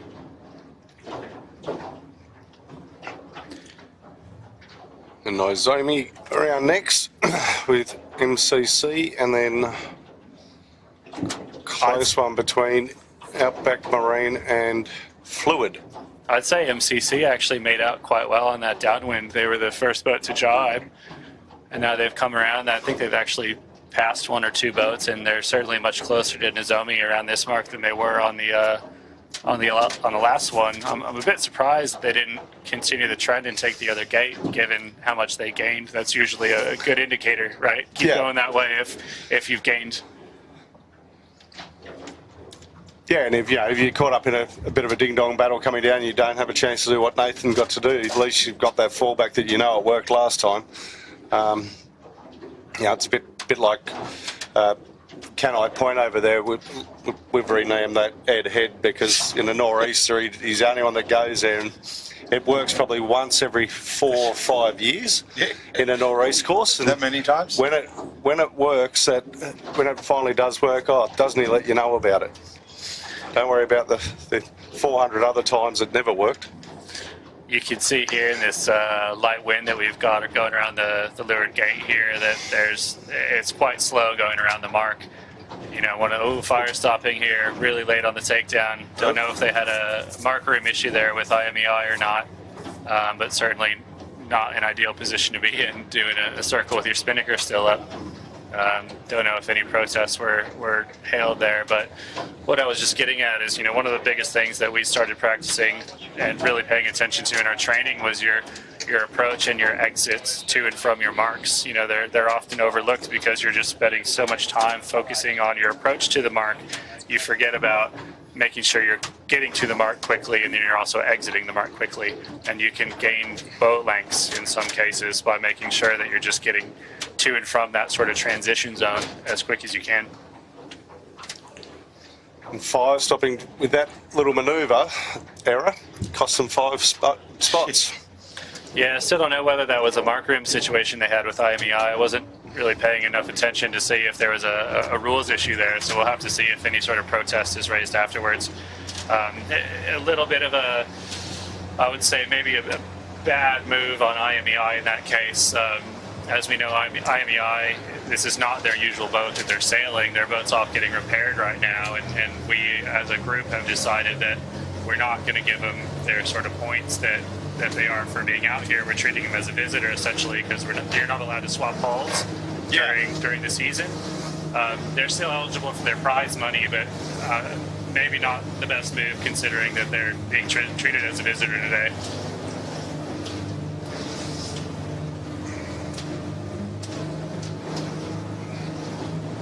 We had that the year that we got one of the new boats from China, and we started the season in this fire stopping that's out here now, and then we're actually quite lucky that we managed to just scrape through with the new boat for the club championships just to get that. So it was the rules are rules, and we've got to stick by them. We can't bend them for anyone. Yeah, we certainly don't want to encourage a situation where we've got a two-boat program going and you're swapping out hulls for different wind or wave conditions that you expect on the day. That just adds enormous cost into this. And, we understand that there is cost associated, but we're trying to keep it down as much as we can.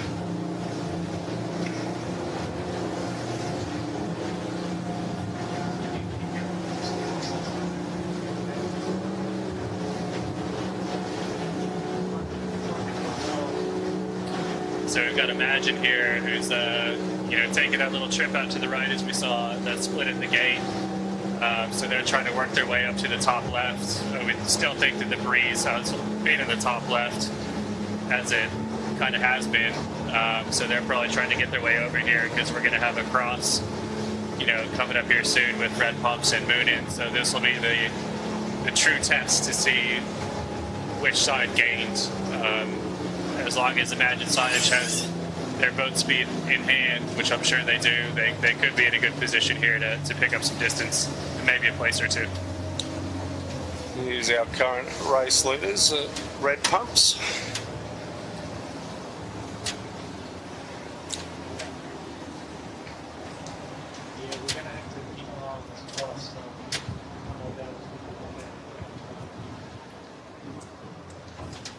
Red pumps there, decent tack.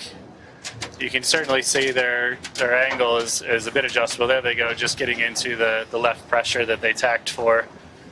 And so now they're going to want to sail as quick as they can. It looks like they're probably going to get across on Imagine, and the big one here will be whether Imagine has come back at Moonin.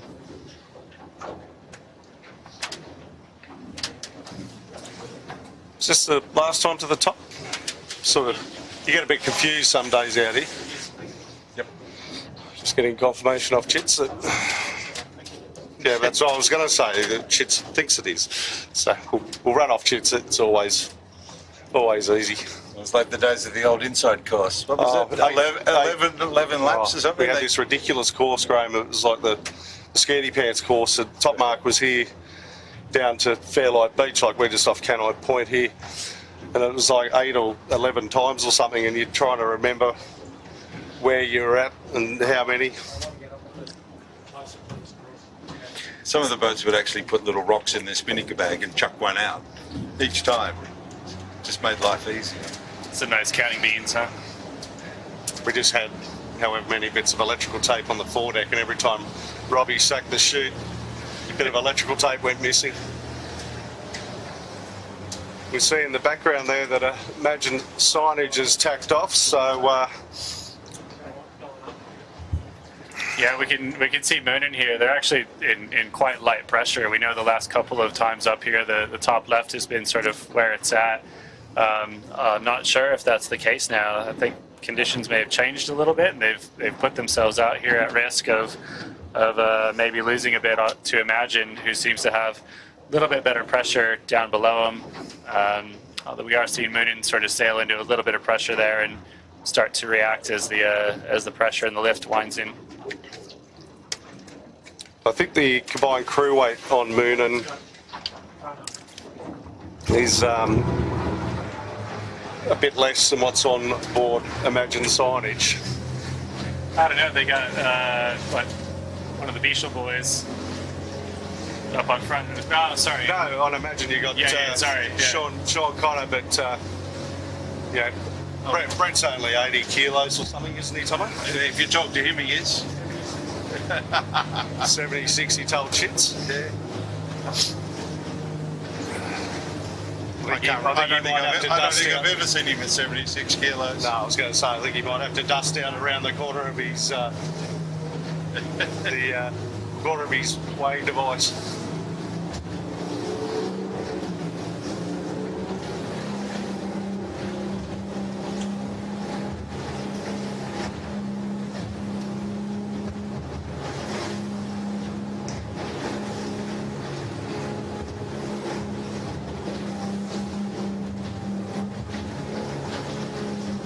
Also see Harkin there, also still leading the 13s.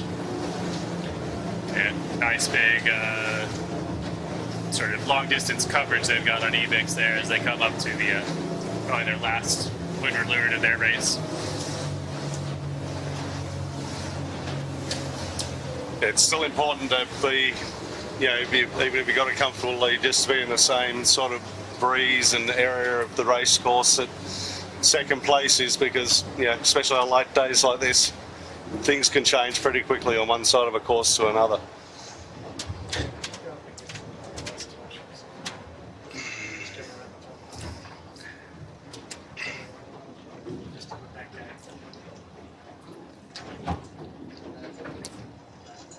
And there's the Harkin. Let's see how their set is here. They've got a nice, good wide mark, good surf there. A little bit slow on the hoist, just making sure they stay clear of red pumps, but there they go, getting it up. Nice pop, only about 2 luffs. It'd be good to see that get down to 1 or none, but generally good set there from them. Oh, here's our leaders on the red pumps. Yeah. Bang, there you go, not a luff. These are the joys of having an extra set of hands on board too, right? You might be right that those Santa hats might be their good luck charm. We'll have to see if they want to continue to wear those for nationals.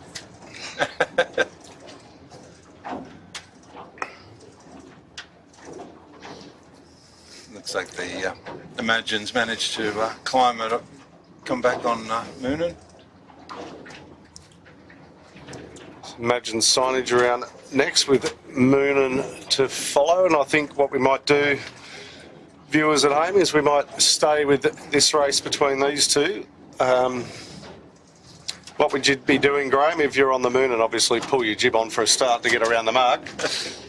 Well, I just wanted to point out, you know, that Imagine, you know, down at that leeward gate, they split and went to the right upwind, and they really sort of maintained that position. You know, oftentimes you'll see people make a little bit of a gain in one direction and then sail themselves off to the other side of the course for some reason, and then made sure that they stayed to the right of the, you know, the fleet, right, or the group of boats that they're sailing against, just to maintain that advantage or gain that they think that they got, and it looks like they did get that. You know, given where Moonin is now and with Imagine, I don't know if they're going to have the opportunity to chase him down on this single run to the finish. So it may have been worth a try to maybe jive out, as we saw MCC do, and just go for a little bit of a flyer. I mean, they've got a really big gap behind them, so it's a pretty low risk choice potentially. Yeah, well, the 4th place isn't even around the top mark as we speak, so it's like a minute and a bit. Exactly. So I think, you know, if they were really going to have a go at trying to get back at Imagine, it probably would have been a jibe set at that top mark just to give them some separation. You know, that's the first thing you talk about when you do match racing, right? You've got to split tacks. You've got to go the other way to try and make something happen. And in this case, they're sort of just following the leader here. So the likelihood of them being able to chase down someone like Nathan in this situation in the same wind is probably unlikely.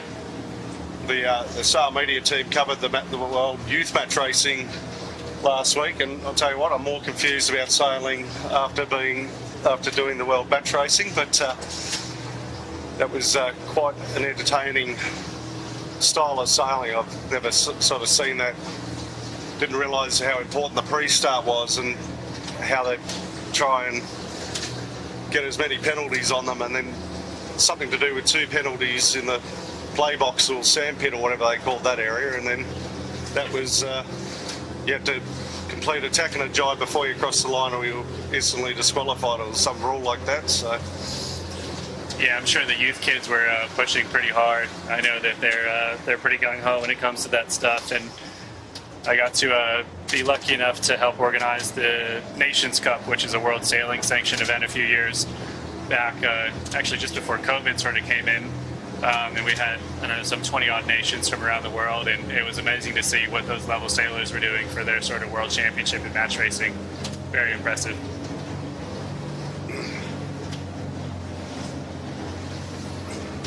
So we can see here, Moonin did probably about one of the only things that they had available left to them, which was to jibe before Imagine. You know, Imagine might have sailed themselves into a corner there with some light wind, and Moonin's going to work hard here to make sure that they've got every bit of pressure that they can and ounce of boat speed to get down to the finish line.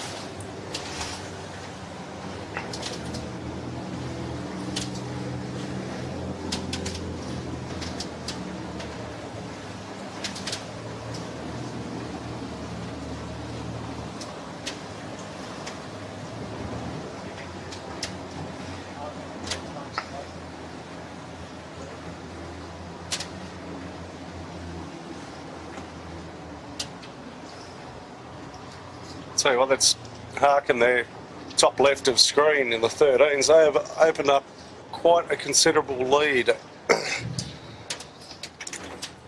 in the 13-foot skiff. So I guess when it's light, keep your eyes on them. Yeah, that's what we've seen in the results quite often. You know, we definitely saw it in the state champs as well. We had a couple of witty races up at Des Moines, and Ebix was able to sort of hang in there and win those races. Harkin was a little bit behind him, but certainly whenever we've had these lighter races, Harkin's been able to get a win over him.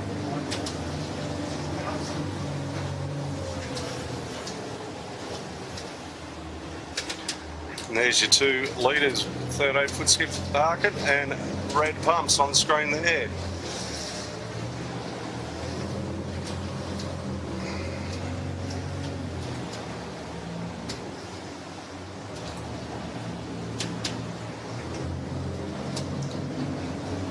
I can't remember, Graham, how many new 13s did we pump out this year? We ended up building 5 new 13s. 4 of them are here at Manly on the water. We have a 5th one that we're holding on to as new stock for anyone who wants to come and join the fleet. So we've got a brand new 13 for anyone who wants. Just reach out anytime.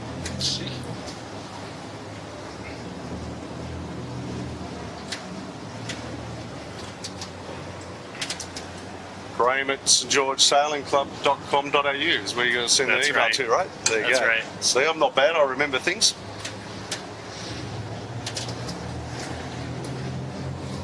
So just off screen a little bit, I know we've got our leaders here, but Moonin's taking a jibe back in, trying to, maybe take that little bit of a jibe they took earlier to get back, and don't think it worked out for him. So I'll think that these positions are pretty well consolidated at this point. And got one more cross potentially with Red Pumps. Looks like they're trying to flag down a motor yacht in front of them that might be in the way a little bit, distracting them.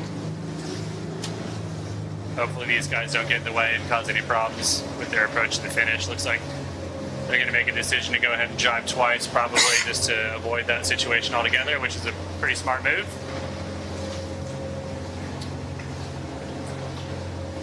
The last thing they want to do is get pinned on the other side of this powerboat and throw away. Yeah, it might have been a good thing that they jibe. This will be an interesting situation here. I think we've got a really close call. There's still some opportunity here for Imagine to be in. Red Pump's got a nice little wave there to surf down, but it is not over yet. Hopefully they don't sail too far away on those waves, thinking that it feels better to surf than not. We'll just have to see on this final approach, as both boats have a couple of more maneuvers to do.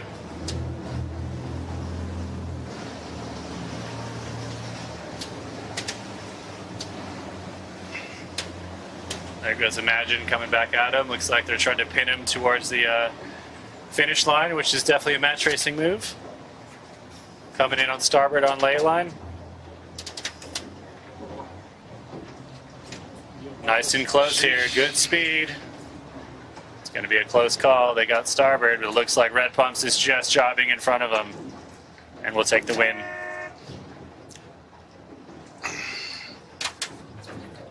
So great job to Red Pumps for holding on, sort of start to finish for them, but definitely under pressure. That'll certainly jump them up the championship board, the Red Pumps. Their previous best was the 4th, so Yes. but yeah, Imagine signage. They've now got 3, 1, 1, 1, 2. Yeah. So that's not a bad little scorecard for them. And here comes the Harkin across, picking up for the gong for the 13s. Yeah, Harkin really doing a sort of horizon job, as we call it, on Ebix. They're still almost a little past halfway, but minutes of a lead here for Harkin. Good job.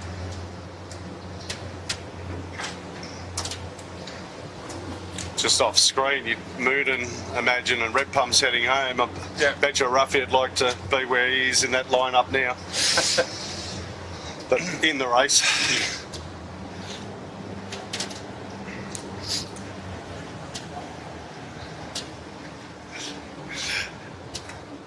Here comes Red Pumps Red with Zoe steering.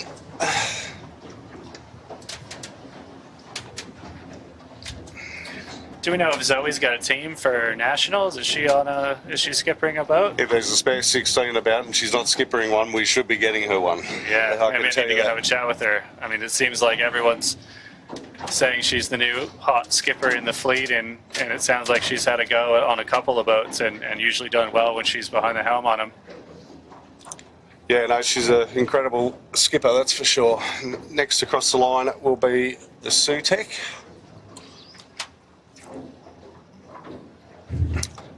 They kept quite out, haven't they, since the first top mark rounding? There was they were like a huge cluster, and then it's not like they've been going different ways. Like we've seen MCC go the different way each time, but other than that, mostly everyone's been follow the leader.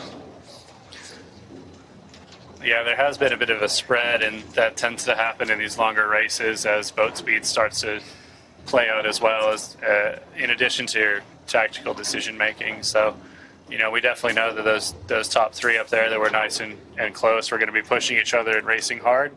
As you can fall back in the fleet, sometimes you can get a little complacent with where you are and maybe not get the maximum out of your boat all the time as you could, and make those opportunities. And you know, that's often the biggest difference between the really high performing teams versus sort of mid fleet and back, is the high performing teams will continue to push hard throughout the entire race, and those little gains that they make throughout the course could make big dividends towards the end of the race, and you might pick off another boat or two that you weren't expecting to earlier in the race.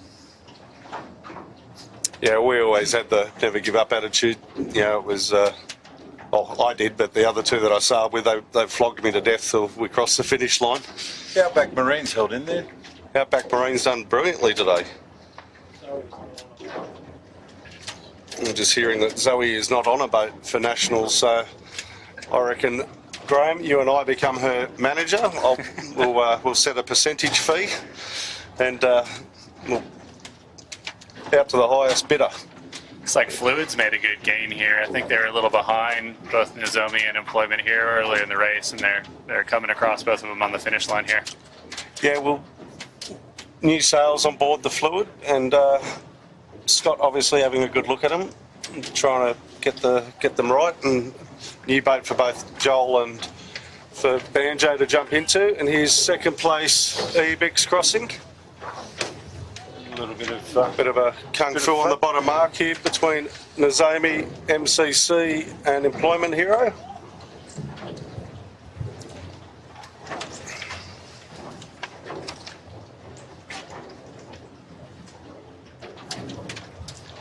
Looks like we've gotten a little bit of a right shift here towards the end of the race, and I mean, I know we saw Nathan and a few boats kind of peel right towards that last upwind. You can see the boats coming from the sort of far left-hand side are coming in a little higher and a bit more pressure with not much options left to the finish line. So, you know, I think Nathan's intuition that we saw earlier that netted him that second place was probably spot on, and as we can see now, there's definitely pressure and angle that's coming from the right.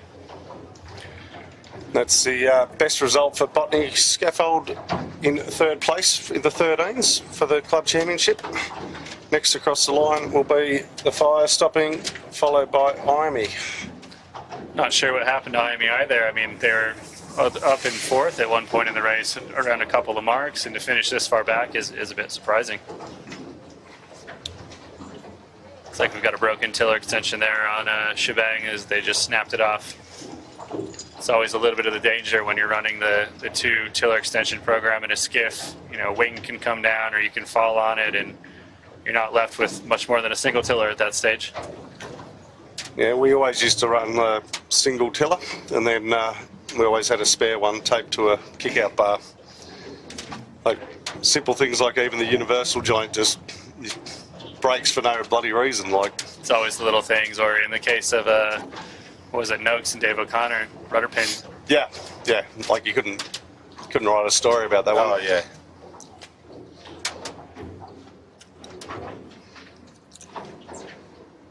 We're just watching the last of the tail enders come on home. The Bartley Construction's there on screen. That's the 16-foot skiff. They've also got a 13-foot skiff that they sponsor. Just to remind the viewers that Sail Media will be covering the 16 and 13-foot skiff nationals hosted by the St George Sailing Club from, I think our first day of actually filming is the 6th. Yeah, that'll be the invitation race. The invitation race, and then all the way through to the 13th. If you can't get there, by all means, tune on in. Check the website for timings, because I did notice there was a couple of earlier start days, 1 or 2 possibly, so just check in on those. If you're watching on YouTube, hit the subscribe button, doesn't cost you anything, and what that'll do is send you a reminder or notification that we are going to be live streaming, so it's an easy way around it. We've got Bucket Simple here. Looks like they're going to be, I believe, the 5th 13 across. So a really good result for them. Again, that's one of the brand new skiffs in our fleet, father, son, sailing together. Nice little jibe there. I am quite curious with the sail selection that they have on their boat. The material is a little bit different than I'm used to seeing. I believe they're running a North program on this boat. And yeah, North sales package on that one. Yeah, North is, I think, really trying to figure out, what their offering looks like in this fleet as they grow to support it and as we continue to grow it as well. So it's sort of not the newer material that we're used to seeing, certainly not 3DI, but it looks like some sort of hybrid Mylar and some other weave. I'm sure we can get Phil or the boys at North to tell us all about it. Yeah, no, they'll get any of them down there at North, so talk about anything, as long as you give them money. Mark Bradford and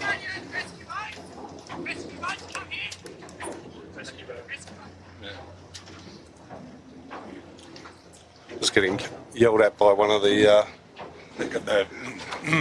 Looks like botany access, probably broke a tiller, so skipper's hanging onto the rudder. Not the best thing to happen right before Nationals, but better to have it happen now than during Nationals, that's for certain.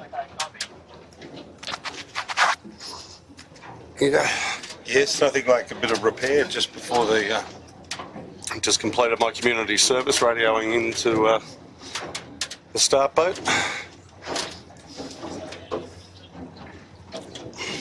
And there you go. Well, we might take that opportunity to conclude proceedings for today. Thank you very much, Graham. Thank you very much, Ty, for joining us. I guess wish all the viewers Merry Christmas, Happy New Year. Yep. Please be safe if you're competing in your own championships. All the very best of luck from us at Sail Media. For those competing in Hobart, we look forward to seeing you there when Sail Media is down there to cover the finish of the Sydney to Hobart for CYCA TV, so tune into that, and you'll see our lovely pictures coming from on the Downwind. And then we're straight back here for the 16 and 13-foot skiff nationals hosted by the St George Sailing Club. So thank you very much for everyone for tuning in throughout the year. We look forward to seeing you when we come back. Thanks, Jimmy. Thanks, everyone. Thank you, guys. Happy to be here.